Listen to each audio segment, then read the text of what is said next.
ইতিপূর্বে পঠিত দরুদ আল্লাহ পাক যেন সোনার মদিনায় সবুজ গম্বুজের নিচে শায়িত আখিরি জামানার পয়গম্বর ইমামুল আম্বিয়া সাইয়্যিদুল মুরসালিন তামাম পৃথিবীর সকল শ্রেণী পেশার মানুষের জন্য যিনি অনুসরণীয় অনুকরণীয় ব্যক্তিত্ব, যার ব্যাপারে আল্লাহ পাক বলেছেন ওয়া ইন্নাকা লাআলা খুলুকিন আযীম, তিনি এমন মহান চরিত্রের অধিকারী যেই চরিত্রের ব্যাপারে আল্লাহ বলছেন তার চরিত্রের মধ্যে কোনো কলঙ্ক নাই। ওয়া ইন্নাকা লাআলা খুলুকিন আযীম, যার ব্যবহারের ব্যাপারে আল্লাহ সুবহানাহু ওয়া তাআলা বলছেন রউফুর রহিম, তিনি হচ্ছেন আমাদের জন্য বিশ্ব মানবতার জন্য যিনি স্নেহশীল এবং রহমদিল, যার অন্তরটা হচ্ছে রুহামা উবাইনাহুম, যার অন্তরটা হচ্ছে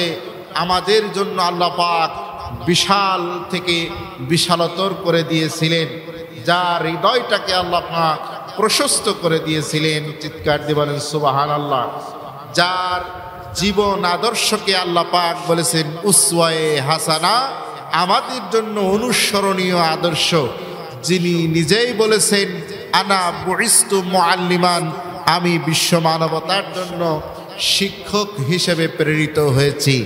যিনি শিক্ষক এবং রাসূলুল্লাহ বলেছেন আনা নাযীর আনা বাশীর, আমি হচ্ছে ভীতি প্রদর্শনকারী এবং আমি সুসংবাদ দানকারী। তিনি জাহান্নামের ভয় প্রদর্শন করেছেন আর জান্নাতের সুসংবাদ দান করেছেন, ঠিক কিনা? সেই নবী সাল্লাল্লাহু আলাইহি সাল্লামের প্রতি সকলেই প্রাণ খুলে শুকরিয়া আদায় করছি, সকলেই বলছি সাল্লাল্লাহু আলাইহি ওয়াসাল্লাম।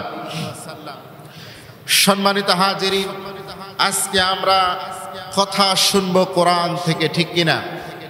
আল্লাহ রাব্বুল আলামিন বলেন ওয়ামান আসদাকু মিনাল্লাহি কিলা, কে আছে যে আল্লাহর থেকে সর্বাধিক সত্য কথা বলে? কারণ কোরআন থেকে যে কথা বলে সে সত্য কথা বলে। আমার ভাইরা, আল্লাহ রাব্বুল আলামিন বলেন আফালা ইয়াতাদাব্বারুনাল কুরআনা আম আলা কুলুবিন আকফালুহা।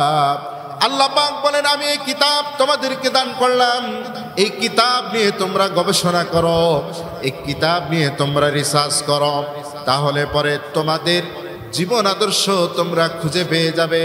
তোমাদের জীবনের জন্য যা কিছু প্রয়োজন, তিবিয়ানাল লিকুল্লি শাইইন ওয়া হুদাও ওয়া রাহমাতাও ওয়া বুশরা লিল মুসলিমিন। আল্লাহ পাক বলেন তোমাদের জন্য যা কিছুর প্রয়োজন সব কিছু আমি আল্লাহ রাব্বুল আলামিন এই কোরআনের মধ্যে সন্নিবেশিত করে দিয়েছি। এই কোরআন তোমাদের জন্য হেদায়েত, এই কোরআন তোমাদের জন্য সুসংবাদ। জোরে বলেন সুবহানাল্লাহ। আমাদের জন্য পারিবারিক নীতি, সমাজনীতি, রাষ্ট্রনীতি, পররাষ্ট্রনীতি, যুদ্ধনীতি, যত নীতি আর নীতিমালার প্রয়োজন, সমস্ত নীতিমালার নীতি গ্রন্থের নাম হতেছে কোরআনে কারীম। আল্লাহ পাক বলছেন কোরআন তোমরা গবেষণা করো। আফালা ইয়াতাদাব্বারুনাল কুরআনা আম আলা কুলুবিন আকফালুহা, তোমাদের কি হয়েছে আমার এই কোরআন নিয়ে তোমরা গবেষণা করো না কেন? আজকে কোরআন তেলাওয়াত করা হয়, তেলাওয়াত করতে করতে কোরআন খতম করে ফেলে দেওয়া হয়। 1 খতম, 2 খতম, 3 খতম, 100 খতম দেওয়া হয়। আমার বন্ধুগণ, তেলাওয়াত করেন, তেলাওয়াত করলে, কোরআন তেলাওয়াত করলে সওয়াব আছে না নাই? আল্লাহ পাক বলছেন মান ক্বারাআল কুরআন হারফান ফালাহু আশরু আমসালিহা, এই কোরআনের একটি হরফ তেলাওয়াত করলে তার জন্য আল্লাহ পাক 10টি করে সওয়াব দান করেন। জোরে বলেন সুবহানাল্লাহ। আমার ভাইরা, কোরআন তেলাওয়াত করলে সওয়াব পাওয়া যাবে, ঠিক আছে, তবে শুধুমাত্র তেলাওয়াত করার জন্য আল্লাহ পাক কোরআন নাজিল করে নাই। আমার আল্লাহ পাক কোরআন নাজিল করেছেন, ইন্না নাহনু নাযালনা যিকরা ওয়া ইন্না লাহু লাহাফিজুন। আমার আল্লাহ পাক বলেন, এ কোরআন আমি নাজিল করেছি, এ কোরআন হেফাজতের দায়িত্ব আমি আল্লাহর। আর এ কোরআন নাজিল করেছি আমি এই জন্য যে কোরআন দিয়ে যেন তোমরা মানবতার মাঝে বিচার আর ফয়সালা করতে পারো। লিতাহকুমা বাইনান নাস, মানুষের মাঝে যেন তোমরা এই কোরআন দিয়ে বিচার ফয়সালা প্রতিষ্ঠিত করতে পারো, এই জন্য আমি কোরআন নাজিল করেছি। জোরে বলেন সুবহানাল্লাহ। আমার বন্ধুগণ, কোরআন নিয়ে যদি আমরা গবেষণা করি, এই কোরআনের মধ্যে আছে বিজ্ঞান, এই কোরআনের মধ্যে আছে সমাজনীতি, এই কোরআনের মধ্যে আপনার যা কিছু প্রয়োজন, সায়েন্স, আর্টস, কমার্স, যা কিছুর প্রয়োজন সব কিছু কোরআনে আছে না নাই? সেই কোরআন থেকে আমরা কথা শুনবো ইনশাআল্লাহ। আমার ভাইরা, আজকে আমরা কোরআনের যে আয়াত থেকে তাফসীর করার জন্য আমরা নিয়ত করেছি পবিত্র কুরআনুল কারীমের সূরা আল মায়েদা। পবিত্র কুরআনুল কারীমের সূরা আল মায়েদা 5 নম্বর সূরা। সূরার নাম কয় নম্বর?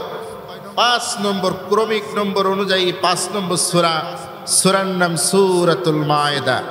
এই সূরাটি মদিনায় অবতীর্ণ হয়েছে। সূরা আল মায়েদা মদিনায় অবতীর্ণ হয়েছে।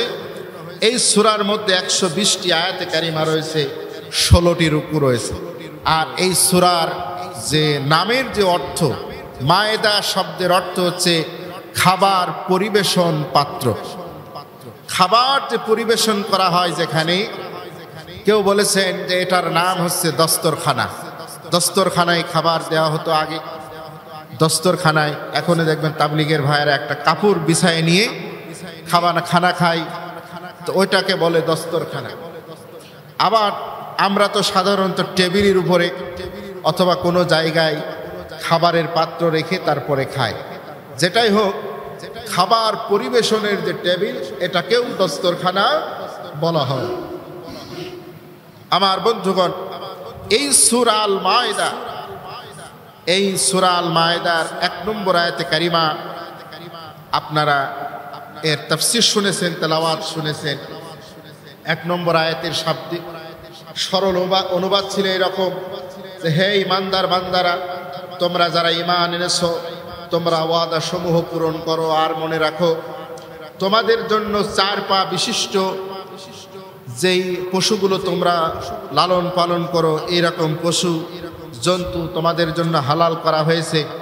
তবে যেসব জন্তু, সেই সব জন্তু ছাড়া, যার বিবরণ একটু পরে আল্লাহ তাআলা এই যে সূরা 3 নম্বর আয়াতে দিয়েছেন, ওই হিংস্র ওই প্রাণীগুলো ব্যতীত।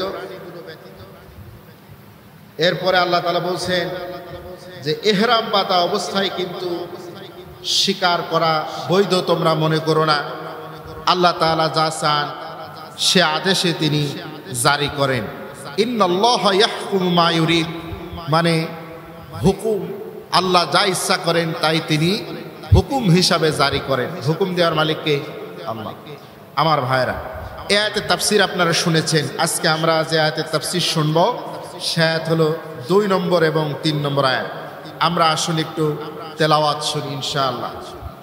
আমার সাথে পড়েন, আউযু বিল্লাহি মিনাশ শাইতানির রাজিম, বিসমিল্লাহির রাহমানির রহিম। ইয়া আইয়ুহাল্লাযীনা আমানু লা তুহিল্লু শাআইরাল্লাহ ওয়ালা আশ-শাহরাল হারামা ওয়ালাল হাদিয়া ওয়ালাল কলাইদা ওয়ালা আমিনাল বাইতাল হারাম ওয়ালা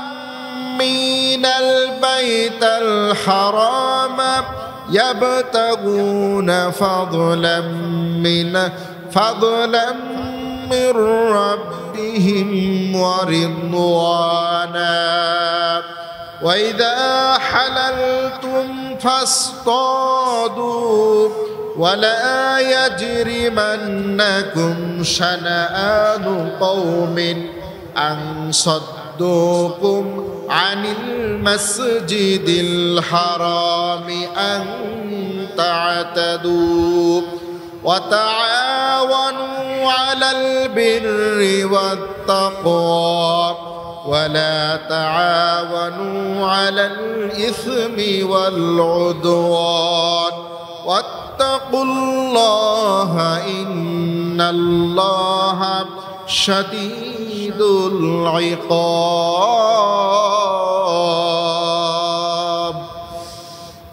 আলহামদুলিল্লাহ আল্লাহ তাআলা বলছেন 2 নম্বর আয়াত খেয়াল করেন অর্থের দিকে খেয়াল করবেন সরল অনুবাদের দিকে খেয়াল করুন আল্লাহ বলছেন ইয়া আইয়ুহাল্লাযীনা আমানু হে ঈমানদারেরা লা তুহিল্লু শাআইরাল্লাহ তোমরা আল্লাহর নিদর্শন সমূহকে তোমরা অসম্মান করো না অমর্যাদা করো না আল্লাহর যেগুলো নিদর্শন আছে সেই নিদর্শনগুলো অসম্মান করো না ওয়ালাশ শাহরাল হারামা ওয়ালাল হাদিয়া ওয়ালাল কলাইদা ওয়ালা আমিনাল বাইতাল হারামা ইয়াবতাগুনা ফাদ্দাম মির রাব্বিহিম ওয়া রিদওয়ানা এবার আল্লাহ পাক বলছেন সেই নিদর্শনগুলো কি কি বলছেন এক নম্বরে বলছেন সম্মানিত যে মাসগুলো রয়েছে সেই মাসগুলো যুদ্ধ বিগ্রহ করলে অসম্মান করা হয় সম্মানিত মাস হচ্ছে 4টি কয়টি বলেন 4টি শাওয়াল জিলকদ জিলহজ আর 4টি মাস হচ্ছে যুদ্ধ করা হারাম একটা হচ্ছে জিলকদ জিলহজ আর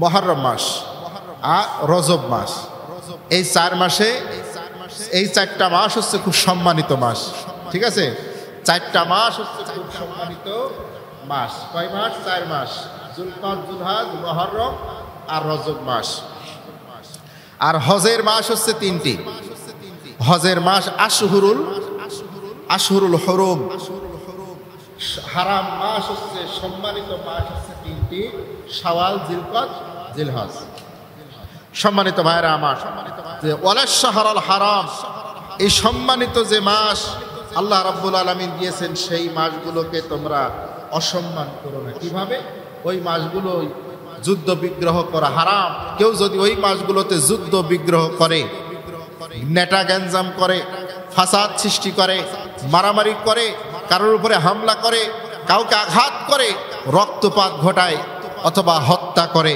কারোর গায়ে হাত দেওয়া যেহেতু আল্লাহ এই মাসগুলোকে হারাম করেছেন ওই সময়ে জাহিলিয়াতের মানুষেরাও যত যুদ্ধ বিগ্রহই তারা করত কিন্তু এই মাসগুলো আসলে তারা যুদ্ধ বন্ধ করে দিত সুবহানাল্লাহ বলে সম্মানিত হাজিরিন এরপরে বলছে ওয়ালাল হাদিয়া ওয়ালাল কলাইদা যে সমস্ত হাজিরা যখন হজ করতে যান হজের একটা ওয়াজিব হচ্ছে যে কুরবানি করা একটা কি ওয়াজিব হজের একটা ওয়াজিব হলো কুরবানি করা কুরবানির পশু যেই পশুগুলো হাজী সাহেবরা হজের মাঠে নিয়ে যান হজের সময় আগেকার যারা হাজী ছিলেন তারা ওই পশু বাড়ি থেকে নিয়ে যেতেন কুরবানি করার জন্য পশু বাড়ি থেকে নিয়ে যেতেন ছাগল তারপরে দুম্বা উট ভেড়া এগুলো বাড়ি থেকে নিয়ে যেতেন তো নিয়ে যাওয়ার পথে কিছু মানুষ ছিল চোর ছিনতাইকারী ডাকাত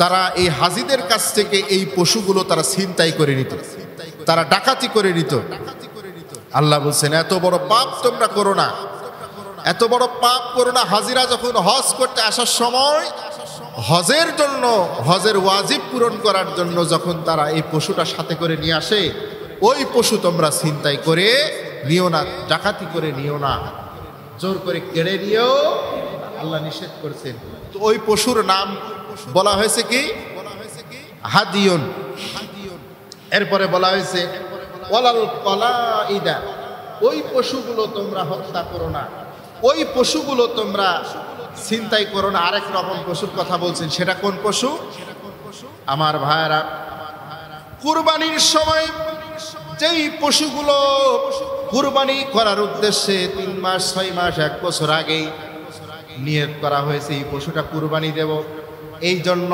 নিয়ত করার পরে ওই পশুর গলায় একটা মালা ঝুলায় দেওয়া হয়েছে, ঝুনঝুনি ঝুলায় দেওয়া হয়েছে। ওই পশুর গলায় একটা লাল ফিতা ঝুলায় দেওয়া হয়েছে, একটা মালা ঝুলায় দেওয়া হয়েছে, একটা ঘণ্টা ঝুলায় দেওয়া হয়েছে। ওই পশুগুলো দেখলে বোঝা যায় এই পশুটা কুরবানির জন্য সিলেক্ট করা হয়েছে, কুরবানি দেওয়া হবে এই পশু দিয়ে। এই রকম আগে অনেক মানুষ করতো না, একটা লাল কাপড় বেঁধে দিত, আর মানুষেরা জানতো যে এই ছাগলটা এবার কুরবানি দেবে অমুক, এই জন্য লাল একটা ফিতে অথবা কিছু ঝুনঝুনি দিয়া ঘন্টা দিয়া এইটা তার গলায় মালা বানায় দিয়ে দিত, আর ওই ছাগলটা ওইভাবে বিচরণ করতে ঘুরে বেড়াতো। আল্লাহ বলছেন যে প্রাণীকে কুরবানির জন্য নির্দিষ্ট করা হয়েছে, আর নির্দিষ্ট করার পরে তার গলায় মালা বেঁধে দেওয়া হয়েছে, ফিতা বেঁধে দেওয়া হয়েছে। এই পশুটা একাকিত্বে যখন ঘুরে বেড়ায়, এই পশুটা তোমরা ছিনতাই করো না, এই পশুটাকে তোমরা জবাই করে খেয়ে ফেলো না, এই পশুটা তোমরা শিকারী যারা আছো তোমরা শিকার করো না। এরপরে আল্লাহ পাক বলছেন ওয়ালা আমিনাল বাইতাল হারামা ইয়াবতাগুনা ফাদলাম মির রাব্বিহিম ওয়া রিদওয়ানা।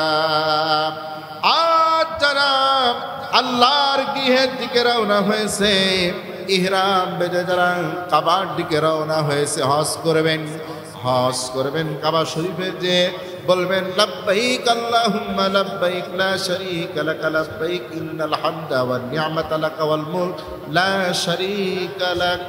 এইভাবে করে যে ব্যক্তি আল্লাহর দরবারে গিয়ে আল্লাহর কাছে এইভাবেই তিনি লাব্বাইক বলে আল্লাহর কাছে হাজিরা দিবেন, সাফা মারওয়া সাই করবেন, পবিত্র কাবাঘর তওয়াফ করবেন, মিনা মুজদালিফায় যাবেন, আরাফার ময়দানে অবস্থান করবেন। এই রকম নিয়ত করে যে ব্যক্তি বের হয়ে গেছে, হজ করার উদ্দেশ্যে বের হয়ে গেছে, ফাদলাম মির রাব্বিহিম ওয়া রিদওয়ানা, আল্লাহরকে সন্তুষ্টি করার জন্য, আল্লাহর সন্তুষ্টির জন্য, ফজিলত আর বরকত নেওয়ার জন্য যে ব্যক্তি কাবার দিকে রওনা হয়েছে, তোমরা ওই ব্যক্তিকে বাধা দিও না। ওই ব্যক্তিকে কি বাধা দিও না। আগে ওই সময়ে দুষ্যুরা, ওই সময়ের কিছু খারাপ মানুষ ছিল, তারা হাজিদেরকে হজ করতে যেতে বাধা দিত। একবার আমার নবী জনাব মুহাম্মদুর রাসূলুল্লাহ সাল্লাল্লাহু আলাইহি সাল্লাম সাহাবীদেরকে নিয়ে উমরা করার জন্য তিনি মক্কায় যেতেছিলেন। এমন সময় আবু জাহেলরা বলল, না না, মুহাম্মদকে মক্কায় ঢুকতে দেওয়া হবে না, তাকে উমরা করতে দেওয়া হবে না। আমার বন্ধুগণ, হযরতে বিশ্ব নবীকে তারা যেই জায়গায় আটকায় দিল, ওই জায়গার নাম হলো হুদাইবিয়া। হুদাইবিয়া নামক জায়গায় আল্লাহ নবী 1500 সাহাবী নিয়ে সেখানে অবস্থান করতে লাগলেন। আমার ভাইয়েরা, এক পর্যায়ে আল্লাহ নবী হুদাইবিয়া নামক স্থানে সন্ধি করে হজ না করে, উমরা হজ না করে আল্লাহ নবী সাহাবীদেরকে নিয়ে ফিরে এসেছিলেন।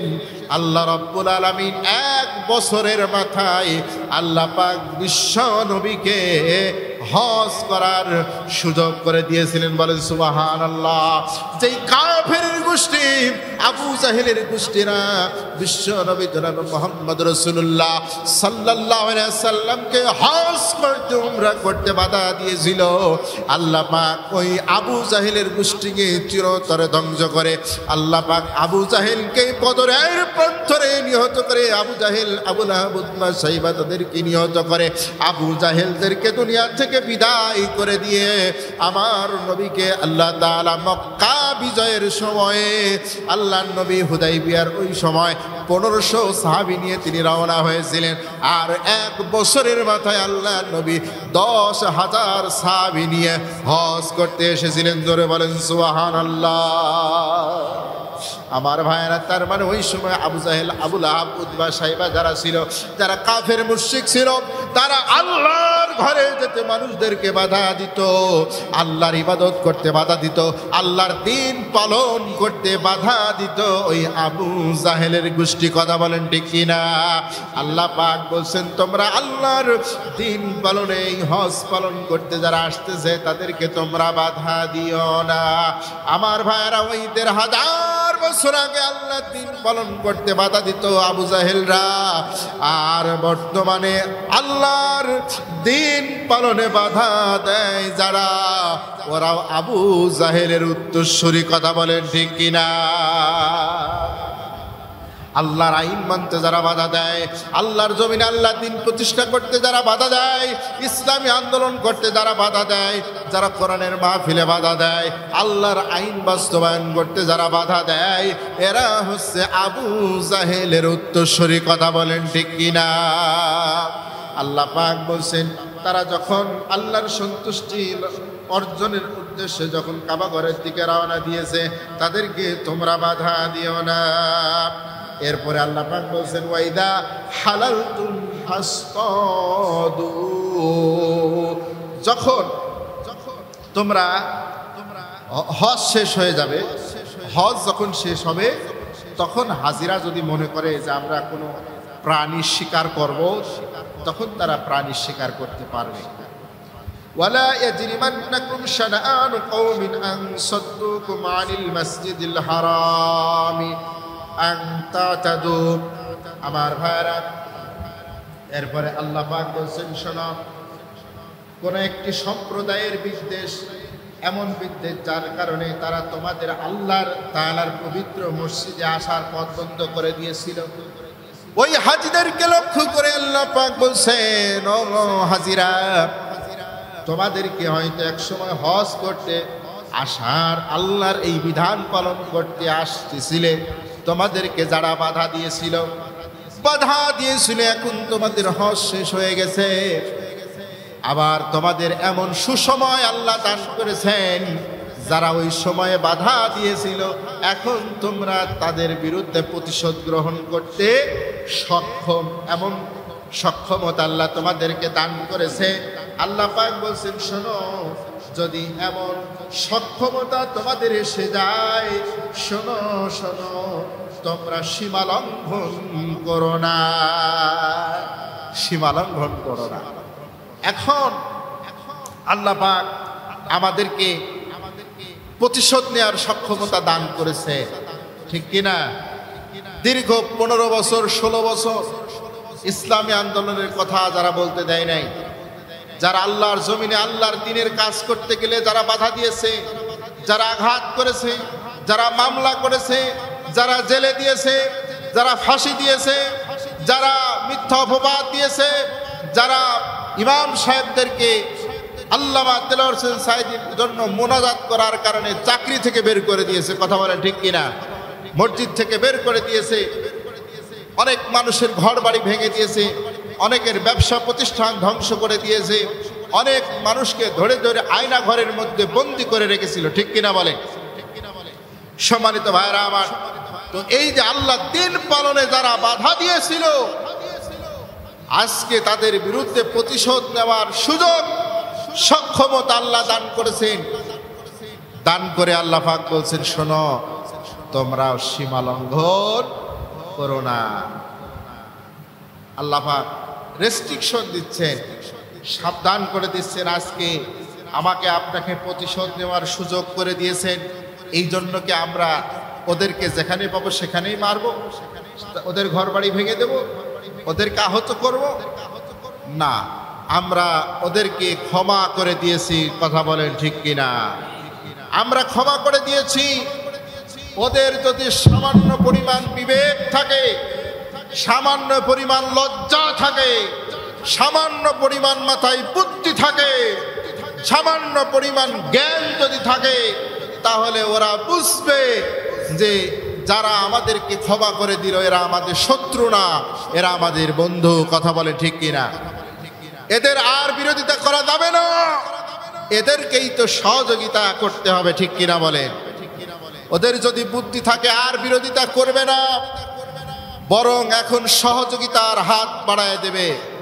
তারা মনে করবে এতদিন যে ভুল করেছি তওবা করে আল্লাহর কাছে মাপ চেয়ে নেব, আর এখন থেকে ইসলামের কাজ করব, ইসলামী আন্দোলনে সাহায্য সহযোগিতা করব। কথা বলেন ঠিক কিনা?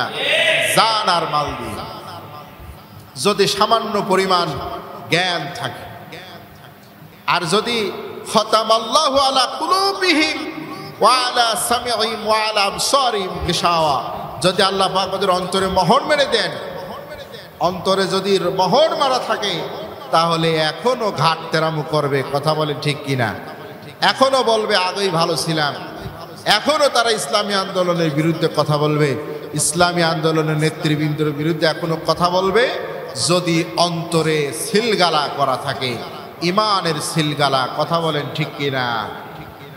আমার বন্ধুগণ,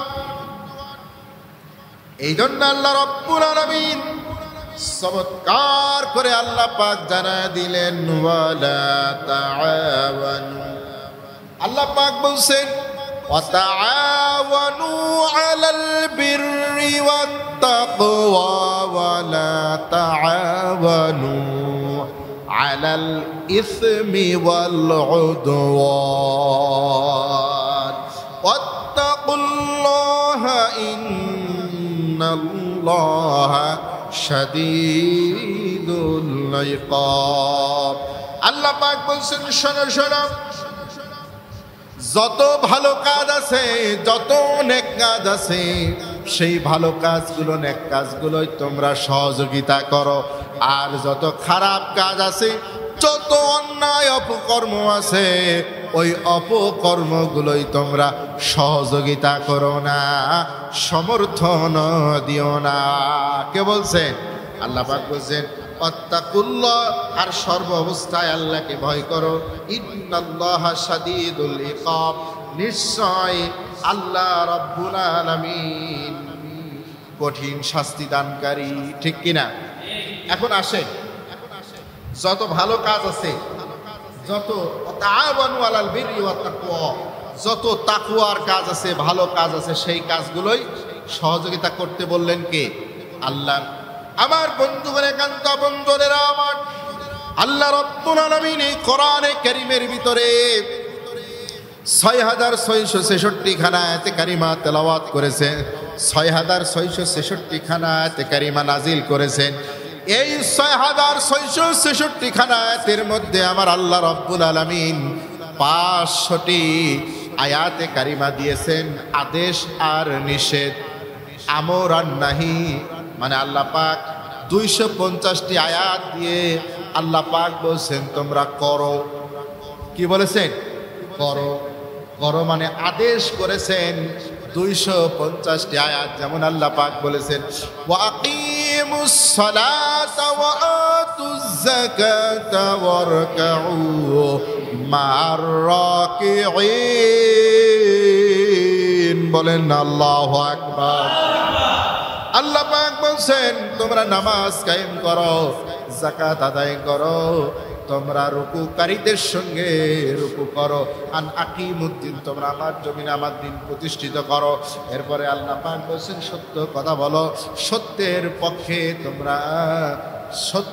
পক্ষে তোমরা অবস্থান করো, আমার পথে তোমরা জিহাদ করো, লড়াই করো, সংগ্রাম করো। এই রকম আল্লাহ যে বিধিবিধানগুলো দিয়েছেন, যে তোমরা পিতামাতার আনুগত্য করো, পিতামাতার খেদমত করো, পিতামাতার সেবা করো, এই রকম ভাবে আল্লাহ পাক যে হুকুম দিয়েছে, সেই হুকুমগুলো এক এক করে দেখা গেছে ২৫০টা হুকুম। কয়টা? ২৫০টা আদেশ দিয়ে আল্লাহ পাক বলেছেন এইগুলো তোমরা করো। আর ২৫০টা আয়াত, ২৫০টা আদেশ দিয়ে আল্লাহ পাক বলেছেন যে এইগুলো করা যাবে না। ২৫০টা নিষেধ দিয়েছেন। নিষেধ দিয়েছেন কয়টা? ২৫০টা নিষেধ।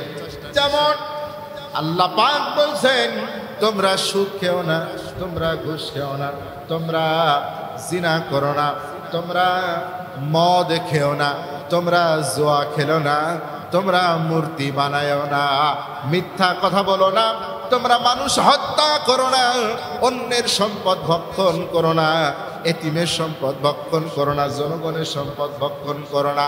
অন্যায়ভাবে কারোর সম্পদ জোর জবরদখল করা যাবে না, গীবত করা যাবে না, পরনিন্দা করা যাবে না, কোনো মানুষের বিরুদ্ধে খারাপ ধারণাও করা যাবে না। এই রকম ভাবে আল্লাহ পাক হুকুম দিয়েছেন কয়টা? 250টা।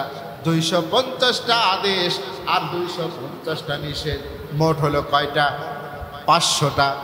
তার মানে ওই 250টা আয়াত যেগুলো আদেশ, ওইগুলো যখন সমাজের ভিতরে কোনো মানুষ করবে, তখন আমার আপনার দায়িত্ব তাদেরকে সহযোগিতা করা। যদি নামাজ কায়েমের আন্দোলন করে, তাহলে আমাকে আপনাকে সহযোগিতা করতে হবে। যাকাত ভিত্তিক অর্থনীতি ব্যবস্থা প্রতিষ্ঠিত করার আন্দোলন চলে, সেখানে সহযোগিতা করতে হবে। কথা বলুন ঠিক কিনা? আল্লাহ বলছেন তাআওয়ানু আলাল বিররি ওয়াত তাকওয়া, সত্য কাজ যেখানে আছে সেখানেই তোমরা সহযোগিতা করো। আর যেখানে নিষেধ, ওই জায়গায় সহযোগিতা করা যাবে না। গান বাজনা যেখানে, ওখানে সহযোগিতা করা যাবে না।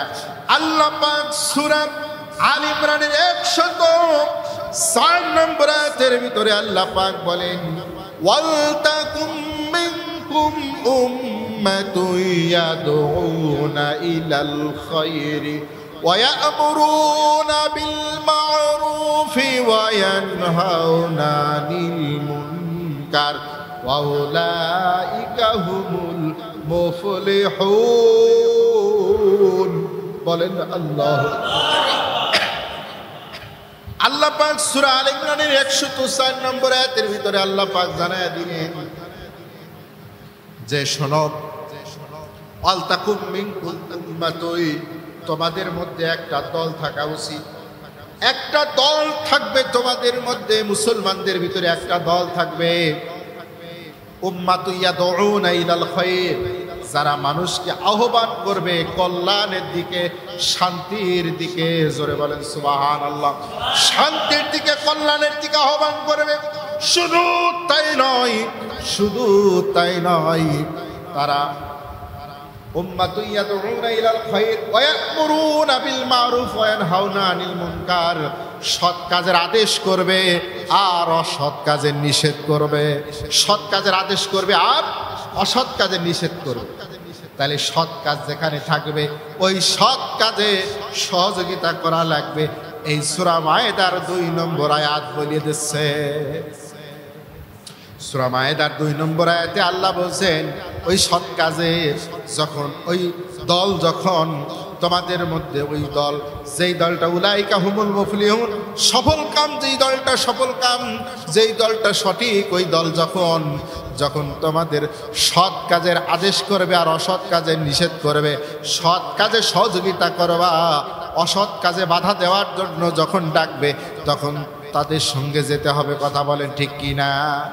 আবার সমাজের মধ্যে যদি কেউ অন্যায় করার জন্য আপনাকে আমাকে ডাকে যে অন্যায় করতে হবে, তখন যাওয়া যাবে? এটাই কিন্তু বোঝায়। ওয়াত্তাকুল্লাহা ইন্নাল্লাহা শাদীদুল ইকাব, ওয়াত্তাকুল্লাহা ইন্নাল্লাহা শাদীদুল ইকাব। তোমরা আল্লাহকে ভয় করো, কারণ আল্লাহ পাক শাস্তি দানে অত্যন্ত কঠোর। ঠিক কিনা বলেন আমার ভাইয়েরা? তাহলে এই 2 নম্বর আয়াতে কারিমা থেকে আমরা যে শিক্ষা পেলাম, 1 নম্বর শিক্ষা হচ্ছে আল্লাহ পাক বলছেন যে আল্লাহর যে নিদর্শন আছে, সেই নিদর্শন তোমরা অসম্মান করো না, বাধা দিও না। 1 নম্বর নিদর্শন হলো যেই পশুগুলো কুরবানির জন্য নির্দিষ্ট করা হয়, হাজী সাহেবরা সাথে করে নিয়ে যায়, ওইটাকে তোমরা হত্যা করো না, ওইটাকে ছিনতাই করো না। আবার কিছু পশু আছে ওই মক্কার মানুষেরাই কুরবানির জন্য নির্দিষ্ট করে ছেড়ে দিয়েছে, গলায় লাল ফিতা বেঁধে। ওইগুলো যারা শিকারী আছে, অনেক সময় দেখা যাচ্ছে ওইগুলো সে শিকার করে নিল, মনে করছে এগুলো তো ছেড়ে দেওয়া আছে, কিন্তু আসলে তো ছেড়ে দেওয়া না। এগুলো কি কুরবানির জন্য নির্দিষ্ট, তো ওইগুলো শিকারও করবা না, আর ওইগুলো ছিনতাই করা বা চুরি করা যাবে না। এরপরে যে সমস্ত হাজিরা দূর দূরান্ত থেকে হজ করতে আসছেন মক্কায়, আল্লাহ সন্তুষ্টি অর্জন করার জন্য ওই হাজিদেরকেও বাধা দেওয়া যাবে। আমার বন্ধুগণ, এরপরে আল্লাহ পাক বলছেন, শোনো, যদি কখনো তারা তোমাদের আঘাত করে থাকে, বাধা দিয়ে থাকে, অসম্মান করে থাকে, যখন তোমাদের আবার আল্লাহ পাক সুসময় দান করবে, সেই সময়ে আবার তোমরা সীমা লঙ্ঘন করো না। এরপরে আল্লাহ পাক বলছেন, শোনো, ওয়াতাআওয়ানু আলাল বিররি ওয়াত তাকওয়া, তোমরা ভালো কাজে সহযোগিতা করবে, আর ওয়াতাআওয়ানু আলাল ইসমি ওয়াল উদওয়ান, খারাপ কাজে সহযোগিতা করা যাবে না। আত্তাকুল্লাহ ইন্নাল্লাহা শাদীদুল ইকাব, আল্লাহ পাক শাস্তি দানে অত্যন্ত কি কঠোর। আল্লাহ রাব্বুল আলামিন বলছেন 3 নম্বর আয়াতে, حرمت عليكم الميتة والدم ولحم الخنزير وما أهل لغير الله به والمنخنقة والموقوذة والمتردية والنتيحة وما أكل السبع إلا ما ذكيتم وما ذبح على النصب وأن تستقسموا بالأزلام ذلكم فسق اليوم يئس الذين كفروا من دينكم فلا تخشوهم واخشوني واليوم أكملت لكم دينكم وأتممت عليكم نعمتي ورضيت لكم الإسلام دينا فمن اضطر في مخمصة غير متجانف للإثم فإن الله غفور رحيم বলেন আল্লাহু আকবার। আমার বন্ধুগণ, আল্লাহ পাক বলছেন তোমাদের জন্য এইগুলো হারাম। শোনেন, 1 নম্বর আয়াতের অর্থ আমি এই জন্য বলেছিলাম, কারণ 1 নম্বর আয়াতে আল্লাহ বলছেন যে আমি তোমাদের জন্য উহিল্লাত লাকুম বাহিমাতুল আনআম, তোমাদের জন্য আমি চতুষ্পদ জন্তুকে হালাল করেছি। এখন সব চতুষ্পদ জন্তুই কি আমাদের জন্য হালাল? হালাল না, ওইগুলো ছাড়া। আল্লাহ বলছেন ওইগুলো ছাড়া। তো সেইগুলোর কথা 3 নম্বর আয়াতে বর্ণনা করছে। কোন কোন পশুগুলো হারাম? 1 নম্বরে খেয়াল করবেন, 1 নম্বরে আল্লাহ বলছেন তোমাদের জন্য হারাম হলো হুররিমাত আলাইকুমুল মাইতাতু, তোমাদের জন্য হারাম হলো মৃত পশু। ছাগল হালাল, ছাগলের গোশত, কিন্তু ছাগল যদি মারা যায়, মরা ছাগলের গোশত খাওয়া কি হারাম। গরু হালাল, কিন্তু মৃত গরুর গোশত খাওয়া হারাম। আমাদের জন্য হাঁস, মুরগি, এই যেগুলো আমাদের জন্য হালাল, এইগুলো যদি মারা যায়, এইগুলো তখন আমাদের জন্য কি হয়ে যাবে? হারাম। এই জন্য আল্লাহ বলছেন হুররিমাত আলাইকুমুল মাইতাতু, মৃত প্রাণী তোমাদের জন্য হারাম করে দেওয়া হয়েছে। এরপরে ওয়াদ্দামু মানে রক্ত।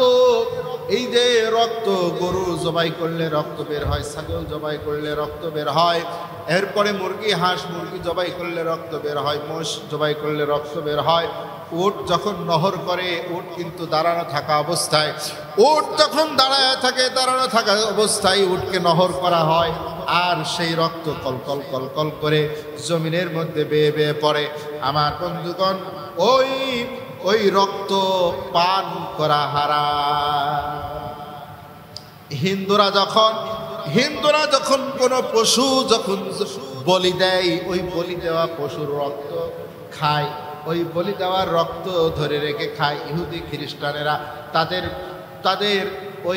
তাদের প্রভুর নামে যে পশুগুলো তারা জবাই করত, সেই পশুর রক্ত ওরা খেত, ওরা সোয়াব মনে করত, পবিত্র মনে করত, শেফা মনে করে ওরা ওইগুলো খায়। কিন্তু আল্লাহ বলছেন তোমাদের জন্য পশুর রক্ত আমি হারাম করে দিয়েছি। এর ভিতর অনেক জীবাণু থাকে। আল্লাহ যেগুলো হারাম করেছেন সেগুলো মানুষের জন্য কি স্বাস্থ্যকর। যেগুলো হারাম করে দিয়েছেন এইগুলো যদি মানুষ খেত মানুষের অনেক রোগ বালাই হতো যেগুলো হারাম। না খাওয়াটাই মানুষের জন্য ভালো, খেলে পারে মানুষের ক্ষতি হতো, এই জন্য আল্লাহ হারাম করছে। আমার ভাইরা, তাহলে মৃত পশু হারাম, মৃত পশুর রক্ত হারাম। এরপর আল্লাহ পাক বলেন ওয়ালাহমুল খিনজির, খিনজির হলো শূকরের গোশত। শূকরের গোশত আল্লাহ হারাম করেছেন, কারণ শূকরের গোশতের মধ্যে রয়েছে ক্যান্সারের উপাদান। এই শূকরের গোশত সাধারণত আগুনের মধ্যে মানে যখন সিদ্ধ করা হয়, আমাদের হাঁস মুরগি এরপরে গরু ছাগলের গোশত 1 থেকে 150 ডিগ্রি মাত্রায় তাপ দিলে পরে 100 ডিগ্রি 150 ফারেনহাইট ডিগ্রি তাপমাত্রায় এইগুলো সিদ্ধ হয়ে যায়, খাওয়ার উপযোগী হয়ে যায়। এই গোশতের মধ্যে যত জীবাণু থাকে সমস্ত জীবাণুগুলো মারা যায়। কিন্তু শূকরের গোশতের ভিতরে এমন পরিমাণ এর মধ্যে জীবাণু থাকে 300-350 ফারেনহাইট ডিগ্রি তাপমাত্রায় যদি এটাকে সিদ্ধ করা যায়, তারপরও জীবাণু দূর হয় না। তাহলে সচরাচর মানুষ যদি শূকরের গোশত খেত, তাহলে মানুষ অসুস্থ হয়ে মানুষ মারা যেত, মুসলমানেরা মারা যেত, রোগগ্রস্ত হতো। আর যে মানুষ আর মনে করবেন এই শূকরের গোশত খেলে তার আচার আচরণ শূকরের মতো হয়ে যায়। শূকর একটা নিকৃষ্ট প্রাণী। তাহলে ওয়ালাহমুল খিনজির, শূকরের গোশত হারাম। কোথায় আছে বলে? আল্লাহর কোরআনে সূরা মায়েদা 3 নম্বর আয়াতের মধ্যে আছে মৃত প্রাণীর গোশত খাওয়া হারাম, রক্ত খাওয়া পান করা হারাম, আর শূকরের গোশত খাওয়া হারাম।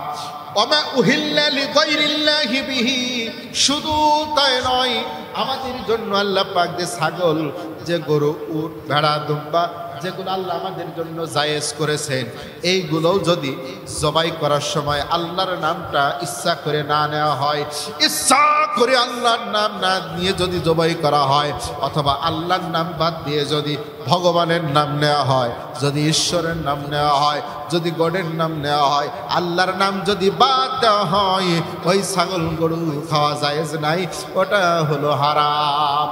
যেমন হিন্দুরা যখন ছাগল তো আমাদের জন্য হালাল, সবার জন্য হালাল, কিন্তু ওই ছাগলকে যখন ওই খুবসার কালী পূজার ওই মাঠে যখন কালী পূজায় যখন বলি দেয়, ওরা হরে রাম হরে কৃষ্ণ করে করে যখন ওই জায়গায় যখন ওই খাসি ছাগলকে যখন ওর ঘাট থেকে মাথাটা আলাদা করে দেয়, হরে কৃষ্ণ হরে রাম বলতে বলতে, ভগবান বলতে বলতে, বলেন তো ওই ছাগলের গোশত কি খাওয়া যাবে?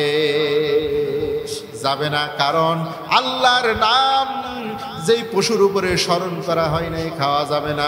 তবে কোনো মুসলমান জবাই করার সময় আল্লাহর নাম বলেই সে জবাই করত, কিন্তু হঠাৎ করে ভুলে গেছে, মনের আল্লাহ পাক মনের টানেন, হঠাৎ করে ভুলে গেছে, তাহলে কোনো সমস্যা হবে না। কিন্তু যদি ইচ্ছা করে ভুলে যায়, ইচ্ছা করে না পড়ে, তাহলে সমস্যা আছে না? না। ওমা উহিল্লা লিগাইরিল্লাহি বিহি, আল্লাহর নাম ব্যতীত অন্য কারো নামে যদি কোনো পশু জবাই করা হয়, সেই পশুর গোশত খাওয়া হারাম। তার মানে বলি দেওয়া পশু খাওয়া হারাম। এরপরে ওয়াল মুনখানিকাতু, আমার বন্ধুগণ, এরপরে আল্লাহ পাক বলেছেন, শোনো, কিছু সময় আল্লাহ পাক আরো কিছু এমন বিস্তারিত বর্ণনা করে দিয়েছেন যেন আমাদের জন্য কোনো সমস্যা না হয়, আমাদের জন্য কোনো ভুল না হয়ে যায়। জোরে বলেন সুবহানাল্লাহ। আমার বন্ধুগণ, ছাগল, গরু, ভেড়া, দুম্বা, উট, এইগুলো নিয়ে আপনি চিন্তা করেন। আল্লাহ পাক বলছেন ওয়াল মুনখানিকাতু, যদি কোনো প্রাণী যদি শ্বাসরোধ করে হত্যা করা হয়, আপনি যদি ছাগল, গরু অথবা হাঁস, মুরগি যদি গলা টিপে যদি হত্যা করেন, কি করেন? গলা টিপে যদি হত্যা করেন, হত্যা করে যদি গলা টিপে দিচ্ছেন, মরে গেছে, মারা গেছে, এইটা যদি আপনি কেটে খান, তাহলে পরে জায়েজ হবে না, এটা হচ্ছে হারাম। অল মুনখানিকাতু, শ্বাসরোধ করে হত্যা। অনেক সময় দেখা যাচ্ছে আপনি গরু এবং ছাগল গোসর দিয়েছেন, কিন্তু গলার সঙ্গে এমনভাবে দড়ি ফাঁস লেগে গেছে, জিহ্বা বের হয়ে গরু মারা গেছে অথবা ছাগল মারা গেছে, তাহলে ফাঁস লেগে যদি মারা যায়, ওই গরু ছাগলের গোশত খাওয়া যাবে না, ওটা বাতিল। তাহলে ফাঁস লেগে মারা গেলে বাতিল। এরপরে আল্লাহ পাক বলেন ওয়াল মাউকুজাতু, 2 নম্বরে হচ্ছে আঘাত খেয়ে মারা যাওয়া। কি খেয়ে মারা যাওয়া? আপনি গরুর মাথার উপরে একটা বাড়ি মেরেছেন, গরুর মাথার উপরে একটা বাড়ি মেরেছেন, বাড়ি মারার পরে গরুটা পরে মারা গেল। ছাগলের মাথার উপরে বাড়ি দিয়েছেন, মারা গেল। এরপরে এই রকম প্রাণী, হাঁস মুরগি, এইগুলোর উপরে একবার জোরে আঘাত করেছেন, মারা গেছে, ওই প্রাণীগুলো আর খাওয়া যাবে না। ওয়াল মুতারাদ্দিয়াতু, একটা গরু যদি আরেকটা গরুকে ঢুস মারে, শিং দিয়ে যদি আঘাত করে, একটা গরু আরেকটা গরুকে, একটা ছাগল আরেকটা ছাগলকে, তার শিং বড়, এই শিং দিয়ে আঘাত করে যদি মেরে ফেলে, তাহলে সেইটা মারা গেছে, ওইটা খাওয়া যাবে না। এরপরে আল্লাহ পাক বলেন ওয়ান নাতিহাতু, কোন প্রাণী পাহাড়ের উপরে সে খাচ্ছিল, ঘাস খাচ্ছিল, মনে করে অনেক উঁচু জায়গায়, গরু অথবা ছাগল পাহাড়ের উপরে সে ঘাস খাচ্ছিল, হাতু সেখান থেকে পড়ে গেছে, সেখান থেকে পড়ে গেছে, পাহাড়ের উপর থেকে গরু অথবা ছাগল ভেড়া যাই হোক উপর থেকে পড়ে গেছে, তাহলে পরে সেটার গোশত খাওয়া যাবে না। বুঝতে পারছেন? এখন তো পাহাড় নেই, যদি আপনার 2 তলা 3 তলা ছাদের উপরে ছাগল উঠে গেছে, আপনার সিঁড়ি ঘর খোলা ছিল, 1 সিঁড়ি 2 সিঁড়ি করে ছাগল ছাদে উঠে যায়। বুঝতে পারছেন? আর 3 তলা 5 তলা ছাদের উপরে উঠে উপরের ছাগল অথবা গরু উপরের যদি পড়িয়ে নিচে পরে মারা যায়, তাহলে সেটার গোশত আর খাওয়া যাবে আমার বন্ধুগণ।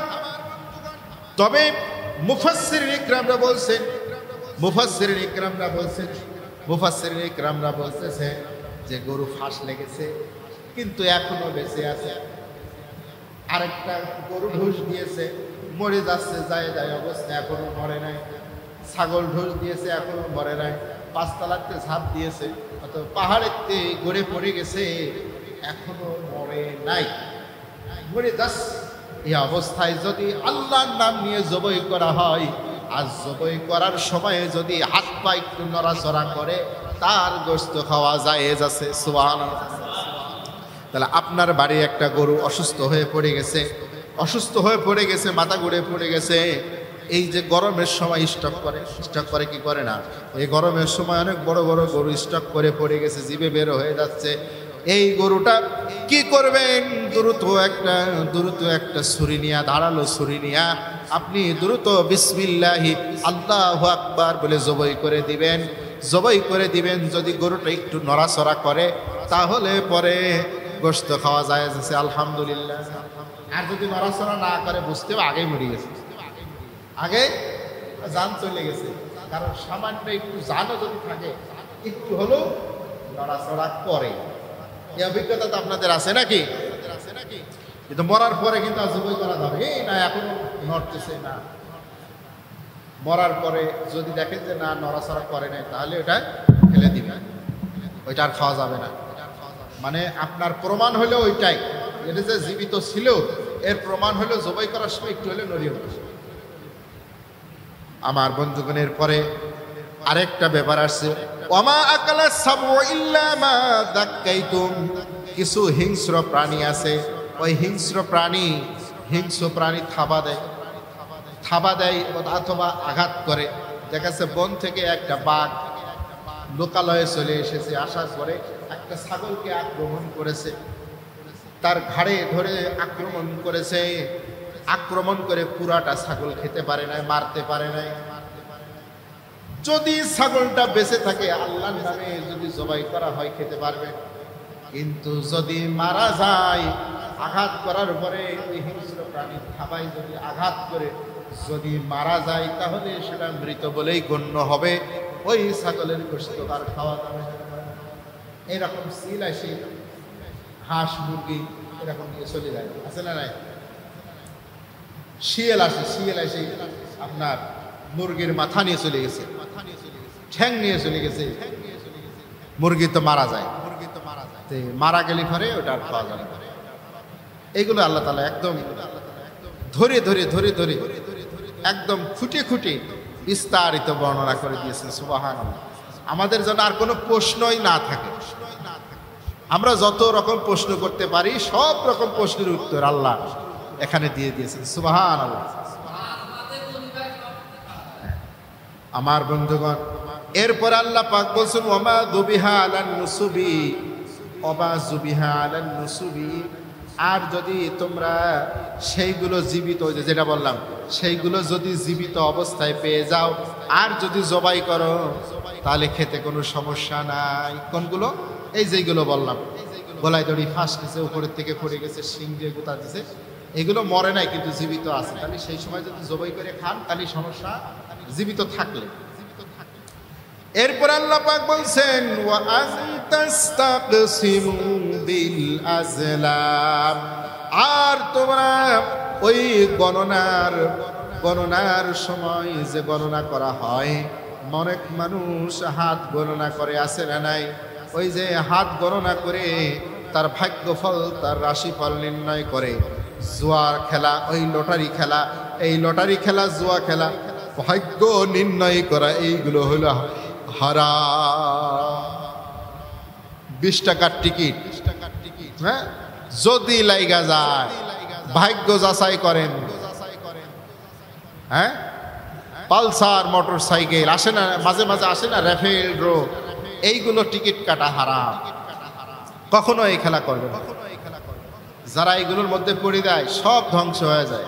আছে না নাই? কত মানুষ আছে ভ্যান চালায়, সারাদিন ধরে যা ইনকাম করে সব টিকিট কেনে, সব টিকিট কেনে।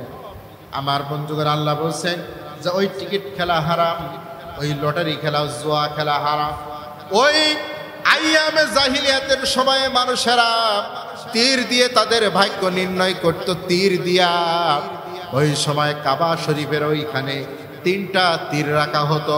একটা তীরের গায়ে লেখা থাকতো ইফআল, তুমি করো। আরেকটা তীরের গায়ে লেখা থাকতো লা তাফআল, তুমি করো না। আরেকটা তীরের গায়ে কিছুই লেখা থাকতো না। 3টা তীর কাবা ঘরের সাথে থাকতো। মানুষেরা সকালবেলায় কোনো ধরনের কোনো কাজ করার জন্য, কোনো পদক্ষেপ গ্রহণ করার জন্য, কোনো সিদ্ধান্ত গ্রহণ করতে গিয়ে তারা ওইখানে আসতো, এসে তারা ভাগ্য নির্ণয় করত। তারা মনে করত এখান থেকে যদি আমি ভাগ্য নির্ণয় করি, এখান থেকে যদি আমি সিদ্ধান্ত গ্রহণ করি, তাহলে আমার সিদ্ধান্তটা সঠিক হয়তো হবে। এই জন্য সে তীর উঠাতো। ওই তীরে লেখা থাকতো, যদি লেখা থাকে ইফআল, তুমি করো, তাহলে তারা সেই কাজ করত। আর যদি তীর উঠাতো, উঠানোর পরে যদি লেখা থাকতো লা তাফআল, তোমরা করো না, তখন তুমি করো না, তখন সে সেই কাজ আর করতো না। এরপর আরেকটা তীর উঠানোর পরে যখন দেখা যেত কিছুই লেখা নেই, তখন তারা আবার পুনরায় ওই তীর উঠানো শুরু করত। তীর উঠানো শুরু করতো। একটা লেখা থাকতো করো, আর একটা লেখা থাকতো করা যাবে না। ওরা ওইটাই মনে করতো যে এখানে আমার দেবতা মনে হয় আমার বলতেছে এটা করতে, অথবা এটা নিষেধ করতে। এটা সম্পূর্ণ একটা হারাম। কথা বলেন ঠিক কিনা? অনেক মানুষ আছে যেই মানুষ এইভাবে তাদের রাশিফল হাতের রেখা দেখে বা বিভিন্ন কিছু বলে, তোমার তুলা রাশি, তোমার সিংহ রাশি, তোমার হচ্ছে এই রাশি, সেই রাশি, বিলাই রাশি, হ্যাঁ, বিভিন্ন কথা বলে মানুষের রাশিফল নির্ণয় করে। এইগুলো সম্পূর্ণ হারাম, হারাম, বানোয়াট, মিথ্যা, ধোঁকা ছাড়া আর কিছুই না। কারণ ভাগ্য সম্পর্কে একমাত্র যিনি জানেন তিনি কে? আল্লাহ। আল্লাহ ছাড়া মানুষের তাকদীর, 5টা জিনিসের এলেম আল্লাহ ছাড়া কেউ জানে না। তার ভিতরে একটা হচ্ছে মানুষের তাকদীর। ঠিক কিনা? আমার বন্ধুগণ, আল্লাহ বলছেন ওয়া আনতাস্তাকসিমু বিল আজলাম, তোমরা ভাগ্য নির্ণয় তীর এইটা যাচাই তোমরা করো না, এইটা হচ্ছে হারাম, এইটা হচ্ছে হারাম। এরপরে আল্লাহ পাক বলেন যালিকুম ফিসক, এইগুলো হলো পাপাচার। এইগুলো কি? এইটা হলো পাপাচার, অন্যায়, এইগুলো করা যাবে না। আল ইয়াউমা ইয়াইসাল্লাযীনা কাফারু মিন দীনিকুম ফালা তাখশাউহুম ওয়াখশাউনি। এরপরে আল্লাহ পাক বলেন আজ কাফেররা তোমাদের দিন নির্মূল করা সম্পর্কে হতাশ হয়ে পড়েছে, সুতরাং তোমরা তাদের ভয় করো না, বরং আমাকেই ভয় করো। আমার বন্ধুগণ, কাফেররা এক পর্যায়ে আল্লাহ আল্লাহ নবী জনাবে মুহাম্মদুর রাসূলুল্লাহ সাল্লাল্লাহু আলাইহি সাল্লামকে তারা বাধা দিয়েছে মক্কায়, বাধা দিয়েছে মদিনায়।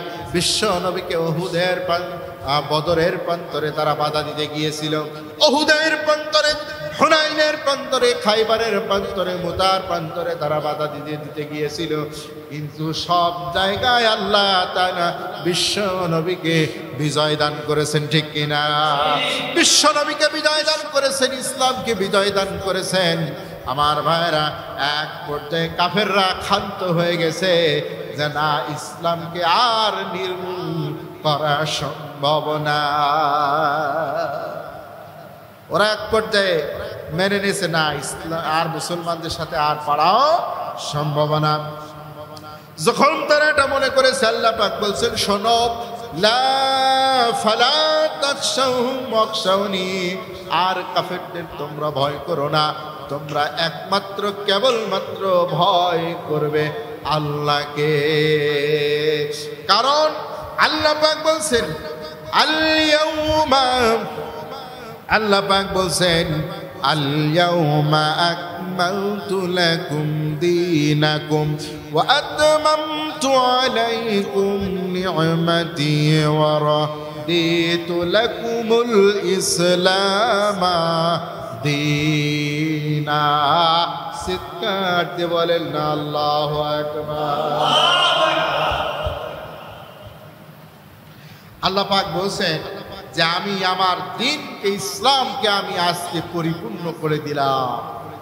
আমার ভাইরা, মুফাসসির ইকরামরা লিখছেন, আল্লাহ রাব্বুল আলামিন এই আয়াতে কারিমা বিশ্ব নবী জনাব মুহাম্মদ রাসূলুল্লাহ সাল্লাল্লাহু আলাইহি ওয়াসাল্লামের উপর নাযিল করেছিলেন মক্কা বিজয়ের সময়। মক্কা বিজয়ে আল্লাহ নবী যেই দিন বিদায় হজের ভাষণে আল্লাহর নবী বললেন, আল ইয়াউমা আকমালতু লাকুম দীনাকুম ওয়া আতমামতু আলাইকুম নি'মাতি ওয়া রাদিতু লাকুমুল ইসলাম দীনা।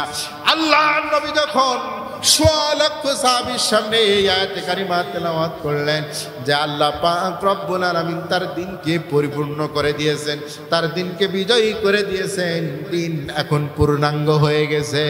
আমার বন্ধুগণ, এই কথা শুনে সাহাবীরা আনন্দিত হয়ে খুশি হয়ে আত্মহারা হয়ে আনন্দ উল্লাস করতেছে। সবাই যখন আনন্দ উল্লাস করতেছে, ঠিক ওই সময় একজন সাহাবী, তার নাম হযরতে আবু বকর সিদ্দিকে আকবর, হযরতে আবু বকর, তিনি কান্নাকাটি শুরু করে দিলেন। একজন সাহাবী বলছেন, ও আবু বকর, তুমি কাঁদো কেন? আল্লাহ নবী কি নাকি বলছে তুমি কাঁদো কেন? কি হয়েছে তোমার? আমার বন্ধুগণ, হযরতে আবু বকর বলছে, আল্লাহ নবী যে আয়াতে কারিমা তেলাওয়াত করেছে, আল্লাহ নবী জনাবে মুহাম্মদুর রাসূলুল্লাহ সাল্লাল্লাহু আলাইহি ওয়াসাল্লাম যে আয়াতে কারিমা তেলাওয়াত করলেন, এর অর্থ দ্বারাই হলো এই, যেহেতু দ্বীন ইসলাম পরিপূর্ণ হয়ে গেছে, দ্বীন যেহেতু পরিপূর্ণ হয়ে গেছে, সেহেতু আল্লাহ নবী আর বেশি দিন আমাদের মাঝে থাকবেন না। আল্লাহ নবীর মিশন কমপ্লিট হয়ে গেছে, কাজ শেষ হয়ে গেছে। আল্লাহ নবী এখন তিনি তার বন্ধুর কাছে চলে যাবে। নবীজির ইন্তেকাল হয়ে যাবে, আমরা মাহরুম হয়ে যাব। এটা আর কেউ বোঝে নাই, আবু বকর বুঝেছেন। কারণ আবু বকরের বয়স হলো সবার চাইতে বেশি। সুবহানাল্লাহ। আমার বন্ধুগণ, চুল আর দাড়ি কিন্তু এমনি এমনি পাকে না। এইগুলো যে পাকে, এই অভিজ্ঞতাই পাকে। কথা বলেন ঠিক কিনা? চুল দাড়ি এমনি এমনি পাকে না। অনেক যুবক মানুষ আছে, মুরব্বীদেরকে দেখে বলে, চাচা তুমি কিছু বোঝো? আজকাল কি হয় না হয় তুমি কিছু বোঝো না? ওই চাচারা সব বোঝে, ঠিক কিনা? কারণ ওই সময়, এইরকম সময় তারা পার করে এসেছে, বইয়ের ওই পাতা তারা পড়িয়ে এসেছে, ঠিক কিনা বলেন? আমার বন্ধুগণ, তাহলে আল্লাহ রাব্বুল আলামিন যে দ্বীন, যে ইসলাম আমাদেরকে দিয়েছেন, সেই দ্বীন ইসলাম হলো পূর্ণাঙ্গ, ঠিক কিনা? Complete code of life. Islam হলো পূর্ণাঙ্গ জীবন ব্যবস্থা। আগেই বলেছি, এই ইসলামের মধ্যে সব কিছু আছে। এখানে আবার সমাজতন্ত্র, এর মধ্যে যদি আপনি পারিবারিক নিয়ম কানুন চান, ব্যক্তিগত জীবন, পারিবারিক জীবন, সামাজিক জীবন, রাজনৈতিক জীবন, অর্থনৈতিক জীবন, আন্তর্জাতিক জীবন পরিচালনা করার জন্য যা কিছুর প্রয়োজন সব কিছু আল্লাহর কোরআনে আছে না নাই? আল্লাহর কোরআন বলছে তিবিয়ানাল লিকুল্লি শাই। আল্লাহ রাব্বুল আলামিন সূরা আল ইমরানের ভিতরে বললেন ইন্নাদ-দীনা ইনদাল্লাহিল ইসলাম, এই ইসলামই আমার কাছে একমাত্র কেবলমাত্র গ্রহণযোগ্য ধর্ম, আমার কাছে একমাত্র গ্রহণযোগ্য দিন জীবন ব্যবস্থা হলো ইসলাম। এরপরে আল্লাহ পাক বলেন ওমাই ইয়াবতাগি গায়রাল ইসলামি দীনান ফালা ইউকবালা মিনহু ওয়া হুয়া ফিল আখিরাতি মিনাল খাসিরিন। ইসলাম বাদ দিয়ে অন্য কোনো মতবাদ, অন্য কোনো মতদর্শ, অন্য কোনো ধর্ম, অন্য কোনো আইন কানুন, অন্য কোনো বিধিবিধান যদি তোমরা মেনে নাও তাহলে তোমরা শুনে রাখো ফালা ইউকবালা মিনহু, আমি আল্লাহ তা গ্রহণ করব না, আমি আল্লাহ তা মানব না, আমি আল্লাহ তা কবুলও করব না। ফালাই ইউকবালা, কশ্চিন কালে জীবনে কিয়ামত পর্যন্ত সেই কাজগুলো আমি আল্লাহ কবুল করব না। তার মানে ইসলাম বাদ দিয়ে যদি আপনি রাজনীতি করেন, ইসলাম বাদ দিয়ে যদি আপনি দল করেন, ইসলাম বাদ দিয়ে যদি আপনি সমাজ রাষ্ট্র পরিচালনা করেন, কোনো লাভ হবে না, কোনো ফায়দা হবে না, কোনো সওয়াব হবে না। কথা বলেন ঠিক কি না? আর এইগুলো যখন ইসলাম অনুযায়ী করবেন তখন সওয়াব হবে, ঠিক কি না? আমার বন্ধুগণ, আল্লাহ রাব্বুল আলামিন সূরা আল ইমরান 193 নম্বর আয়াতে কারিমার ভিতরে আল্লাহ রাব্বুল আলামিন বলেন, শোনো শোনো পৃথিবীর মানুষেরা শোনো, আল্লাহ পাক বলেন আফা গায়রা দীনিল্লাহি ইয়াবগুনা লাহু আসলামা মান ফিস সামাওয়াতি ওয়াল আরদি তাওআও ওয়া কারহাউ ওয়া ইলাইহি ইউরজাউন। বলেন আল্লাহু আকবার। আল্লাহ পাক বলে শোনো ও পৃথিবীর মানুষেরা, তোমরা শোনো, ওই যে আকাশে উড়ন্ত বাজ পাখি আর ছোট্ট টুনটুনি পাখি, পদতলের পিপিলিকা আর ওই জঙ্গলের হাতি, ওই সমুদ্রের তিমি মাছ আর পুঁটি মাছ, যা কিছু তোমরা দেখতে পাও সব কিছু তাওআউ ওয়া কারহা, আমি আল্লাহর ইচ্ছায় হোক আর অনিচ্ছায় হোক তারা ইসলাম মেনে নিয়েছে, আল্লাহর কাছে তারা মাথা নত করে দিয়েছে। বলেন সুবহানাল্লাহ।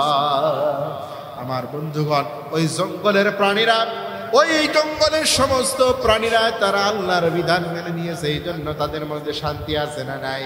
উড়ন্ত পক্ষীরাজি যারা আছে তারা আল্লাহর বিধান মেনে নিয়েছে, এই জন্য তারা শান্তির মধ্যে ঢুকে গেছে। জোরে জোরে বলেন সুবহানাল্লাহ।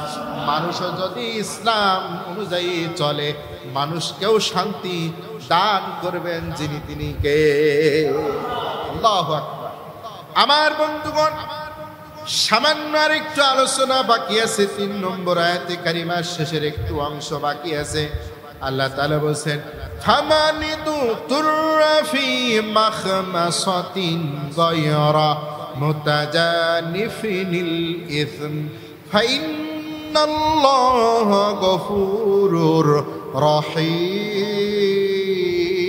বলেন আল্লাহু আকবার।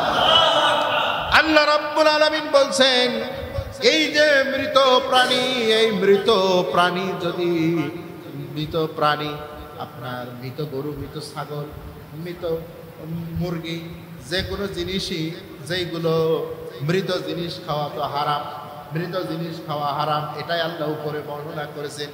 নিচে এসে আল্লাহ পাক ছোট্ট করে বলে দিলেন, যদি কোনো মানুষ যদি নিরুপায় হয়ে যায়, আর কোনো উপায় না থাকে, জীবন বাঁচানোর জন্য মৃত প্রাণীর গোশত খাওয়া জায়েজ আছে। এটাও কোথায় আছে?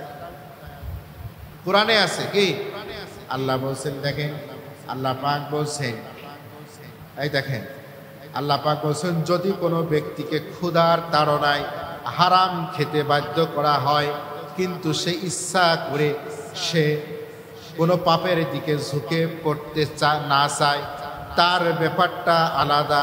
আল্লাহ তাআলা ক্ষমাশীল ও পরম দয়ালু। দেখা যাচ্ছে এমন একটা দুর্ভিক্ষ এলাকায় এসে গেছে, দুর্ভিক্ষ এসে গেছে, দুর্ভিক্ষের কারণে ঘরে কোনো খাবার নাই, কোনো চাল নাই, ডাল নাই, তরি তরকারি কিছু নাই, এমন দুর্ভিক্ষ চলে এসেছে।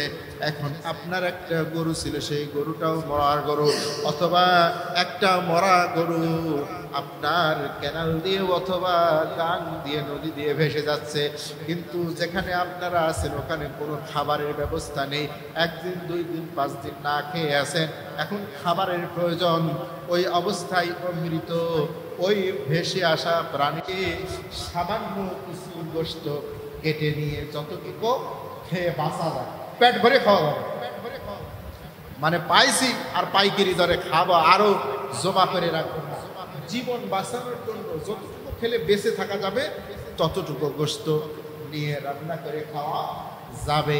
এতটুকু আল্লাহ পাক জায়েজ করেছেন, কারণ জীবন একজন মারা যাচ্ছে, তার চাইতে বড় জিনিস আর কি হতে পারে?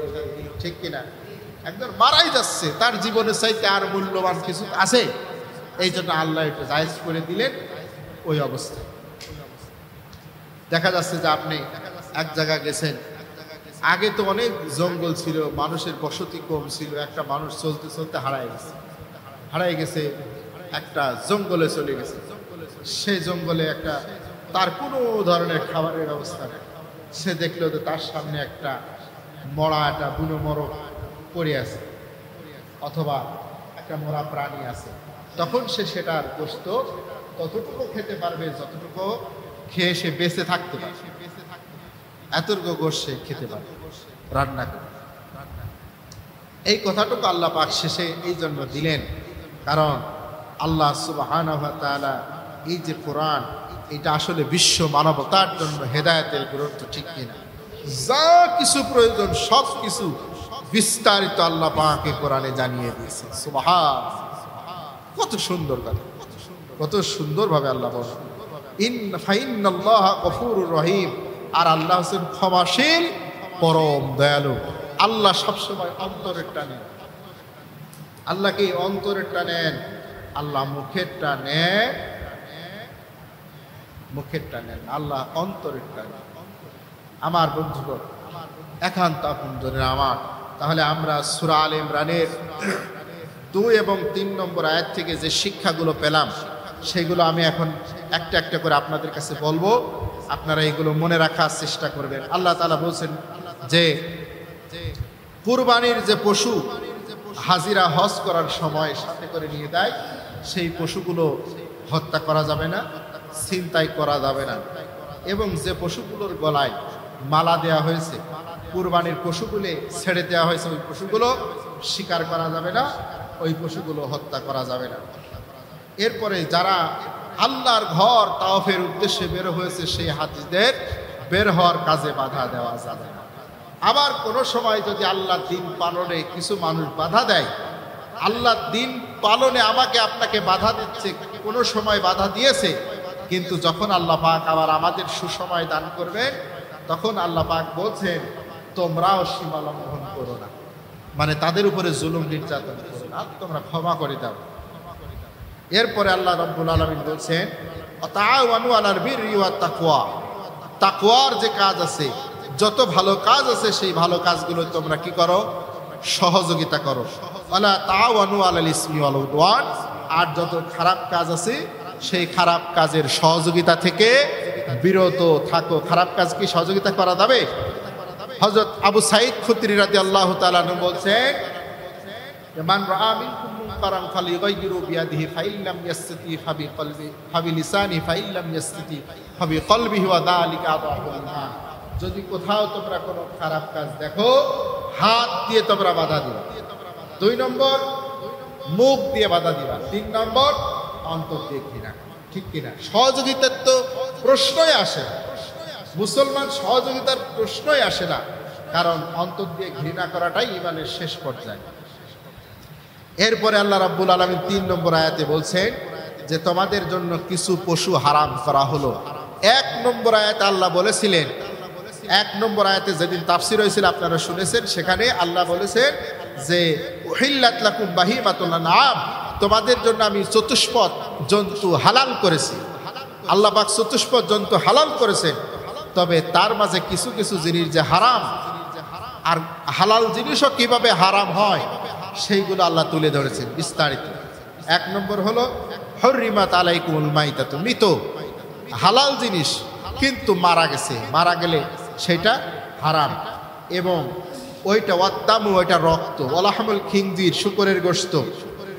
এরপরে ওমা উহিল্লা লিগায়রিল্লাহি বিহি, যেটা আল্লাহর নাম ব্যতীত যেটাকে জবাই করা হয়েছে। ওয়াল মুনখানিকাতু, যেটাকে গলা টিপে হত্যা করা হয়েছে অথবা দড়িতে ফাঁস লেগে যেটা নিহত হয়েছে। ওয়াল মাউকুজাতু, যেটাকে শিং দ্বারা আঘাত করা হয়েছে, শিং দ্বারা অথবা কোনো জিনিস পেটের মধ্যে ঢুকে গেছে, শিং দ্বারা আঘাত করা হয়েছে। এরপরে ওয়াল মুতারাদ্দিয়াতু, যেগুলো হিংস্র জন্তু, যেগুলোকে আঘাত করেছিল, আঘাত করে থাবা দিয়েছিল, আঘাত করেছিল, যেটা মাথা নিয়ে চলে গেছে, মারা গেছে। ওয়ান নাতিহাতু, কোনো জিনিস উপর থেকে নিচের দিকে, উপর থেকে নিচের দিকে পড়েছে, পড়ে মারা গেছে, তার পাঁচতলা ছাদ থেকে পড়ে মারা যেতে পারে। আবার সেই সময় তো পাহাড় ছিল, পাহাড়ে উঠে একটা গরু, ছাগল, দুম্বা, উট এইগুলো খায়, বিচরণ করতো, সেখানে পাহাড়ের উপরেও ঘাস হয়, কিন্তু খেতে খেতে এক পর্যায়ে কি পড়ে গেছে, পড়ে যাওয়ার পরে মারা গেছে। এরপরে এই রকমভাবে যদি কোনো জিনিস মৃত্যুবরণ করে সেইগুলোর গোশত খাওয়া হারাম। এরপরে আল্লাহ বলছেন ওমা জুবিহা আলান নুসুবি, যদি সেইগুলো যদি একটু নড়াচড়া করে, মানে এইরকম আঘাতপ্রাপ্ত হয়েছে, গলায় ফাঁস লাগেছে, এরপরে গুতা লাগেছে, উপরে থেকে পড়ে গেছে, কিন্তু জীবিত আছে, ওই অবস্থায় যদি যায় জবাই করতে পারে, জবাই করতে পারলে খাওয়া জায়েজ আছে, যদি একটু নড়াচড়া করে। ওয়ান তাস্তাকসিমু বিল আজলাম, আর ভাগ্য নির্ণয় করা, যে তীর, আগে মানুষ ভাগ্য নির্ণয় করতে কি দিয়ে, তীরের মাধ্যমে। একটা তীর এক জায়গা থেকে উঠাইতো, তীরের গায়ে যা লেখা থাকতো সে মনে করতো যে আমার ভাগ্যে এটাই আছে, কিন্তু এটা কি হারাম। আজকে আমাদের দেশের মানুষেরা ভাগ্য নির্ণয় করে কিভাবে, ওই পথে একজন ফকির বসে, আপনার একটা মানুষ বসে থাকে, তার কাছে যা হাত দেখায়, সন্ন্যাসীর কাছে যা হাত দেখায়, ওই সন্ন্যাসী দেখে বলে যে তোমার সামনে বড় বিপদ আছে, অথবা বলে ভালো কিছু আছে, হ্যাঁ, কপালে 2-3টা বিয়ে আছে, এই সমস্ত কিছু কথা বলে, এতে 20 টাকা 30 টাকা নেয়। আবার কিছু সময় টিয়া পাখি রাখে, টিয়া পাখি, ময়না পাখি, সেই পাখি হাত দিয়ে একটা চিঠি তোলে, সেই চিঠিতে যা লেখা আছে তাই পড়ে পড়ে শোনায়, ঠিক কিনা বলে। তো একজন দুষ্ট লোক হাত দেখাতে গেছে, দেখাতে যায়, ওই লোকটা হাত থেকে অনেক কিছু বলতেছে, তখন ওই লোকটা ঠাস করে ওই লোকের একটা চর মারি, চর মারি দেওয়ার পরে বলছে তুমি আমার চর মারলে, বলছে বেটা তুমি মানুষের হাত থেকে বলতে পারো যে আগামীকাল কি হবে কি না হবে, কিন্তু তুমি কি তোমার হাত দেখো না যে তুমি আজকে আমার হাতে মার খাবা, তুমি যে আজকে আমার হাতে মার খাবা, তুমি তোমার নিজের হাত দেখে বুঝতে পারো না, বুঝতে পারছেন। আসলে এইগুলো কি সম্পূর্ণ ধোঁকাবাজি, চিটারি আর বাটপারি, তো এইগুলো করা যাবে না। আবার অনেক সময় দেখা যায় লটারি খেলা বের হয়, সেই লটারি খেলায় বলে এই লটারি আপনারা কেনেন, বড় লোক হয়ে যাবেন, মোটরসাইকেল, সোনার গহনা, এই লটারি খেলা করা যাবে।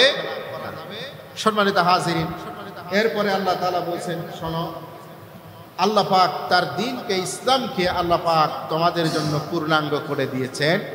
ইসলাম হলো কমপ্লিট কোড অফ লাইফ, ইসলাম আমাদের জন্য পূর্ণাঙ্গ জীবন ব্যবস্থা। এই ইসলাম এমন পূর্ণাঙ্গ জীবন ব্যবস্থা, এই কোরআন দিয়ে, এই ইসলাম দিয়ে যদি আপনি রাষ্ট্র চালাতে চান, তাহলে আপনি রাষ্ট্র চালাতে পারবেন।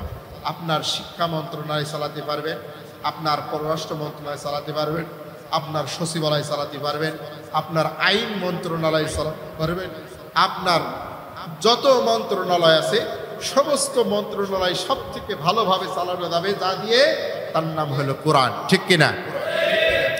সম্মানিত হাজিরিন, এরপরে আল্লাহ পাক আমাদেরকে আবার জানাই দিলেন, উপরে যে বিষয়গুলো বলেছি, আল্লাহ পাক বলছেন কেউ যদি নিরুপায় হয়, কোনো খাবার না থাকে, জীবন বাঁচানোর জন্য সামান্য কিছু সে মরা প্রাণীর গোশত খেতে পারবে। তবে এখন বর্তমান জামানায় আমার মনে হয় এরকম অবস্থা হয় না, তাই না?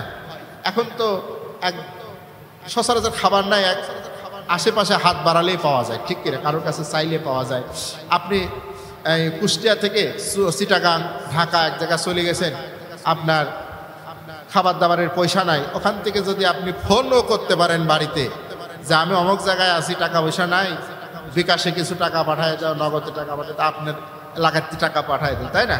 যে আমি বিপদে পড়ে গেছি, ভয় কেউ হয় না। তার মানে এখন এই আয়াতের হুকুমটা এখন ওইভাবে কেউ যদি মনে করে যে আল্লাহর কুরআনে তো আছে অল্প একটু খাওয়া যায়, বেশি না খালি অল্প খাওয়া যায়, তাহলে আমি একটু খাই অল্প করে হলেও, এইগুলো করা যাবে না, আয়াতের অপব্যাখ্যা করা যাবে না। আল্লাহ তাআলা আমাদের এই দুইটা আয়াতের মধ্যে অনেকগুলো শিক্ষা ছিল, সেই শিক্ষাগুলো আমাদেরকে পালন করার তৌফিক দান করুন, আমিন।